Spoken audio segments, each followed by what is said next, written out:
इमरान खान की वापसी, इलेक्शन वाले दिन अगर एस्टेब्लिशमेंट और इमरान खान में मुज़ाकरात, सीनियर सहाफियों ने हैरानकुन दावा कर दिया।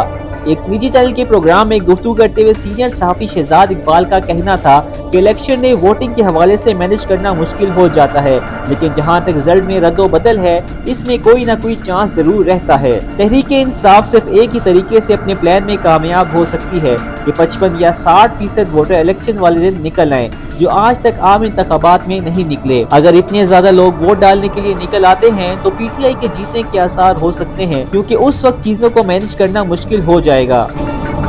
मैं डट कर खड़ा हूँ, कोई मुज़ाकरात नहीं करूँगा। इमरान खान ने ये बयान इसलिए दिया है क्योंकि उनको पता है कि इस वक्त वो जितनी भी लचक का मुजाहरा करें, सामने से कोई पॉजिटिव रिस्पॉन्स नहीं आना।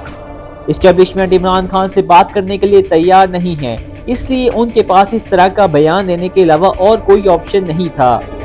इमरान खान इलेक्शन से पहले पावर पॉलिटिक्स के करीब नहीं आ सकते। अगर कहीं भी उनको ये लगता है कि इलेक्शन से पहले सूरत हाल तब्दील हो सकती है तो वो जरूर मुज़ाकरात को तरजीह देते। शहजाद इकबाल ने कहा कि इमरान खान कुछ भी कर लें, एस्टेब्लिशमेंट इलेक्शन से पहले उनसे मुज़ाकरात नहीं करेगी। अब इलेक्शन के बाद इमरान खान से बातचीत होगी और इमरान खान को भी ये बाखूबी पता है। इस हवाले से आसमा शिराजी ने कहा कि इमरान खान एस्टेब्लिशमेंट से मुज़ाकरात करना चाहती है और हमारी इत्तलात के मुताबिक इमरान खान की जानिब से बातचीत के लिए कोशिशें की गई हैं, लेकिन जब आगे से जवाब नहीं आया तो इमरान खान ने दोबारा ये रवैया इख्तियार किया है। और ये भी इत्तलात है कि 9 मई का वाक़या हो या साइफर का मामला हो, इस हवाले से इमरान खान की किसी भी मैसेज को एस्टेब्लिशमेंट कोई अच्छा रिस्पॉन्स नहीं दे रही।